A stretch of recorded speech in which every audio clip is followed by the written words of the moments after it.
બેઠક પર ભાજપના વિનોદ ચાવડાએ જીતની હેટ્રિક ફટકારી છે। વિનોદ ચાવડાએ જીતનો શ્રેય કેન્દ્ર અને રાજ્ય સરકારના વિકાસ કાર્યોને આપ્યો હતો। વિનોદ ચાવડાએ મતદારો અને કાર્યકર્તાઓનો પણ આભાર માન્યો।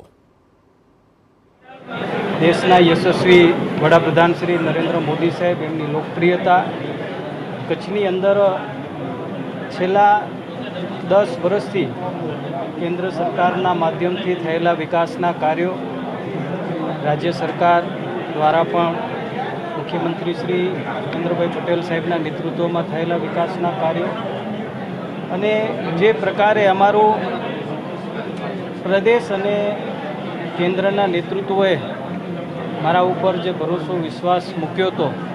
અને મતદારોએ આજે જે પ્રકારે મને ત્રીજી વખત કચ્છ મોરબી લોકસભાની આ સીટ ઉપર સેવા કરવાનો જ્યારે અવસર આપ્યો છે ત્યારે હું હૃદયથી મતદારોનો આભાર માનું છું અને આપ સૌ લોકોનો પણ સતત ને સતત 10 વર્ષ સુધી મને સહકાર મળ્યો છે। આશા રાખું છું કે આવનાર 5 વર્ષની અંદર આપણે સૌ સાથે મળી કરીને કચ્છ મોરબીના વિકાસ માટે આપણે બધા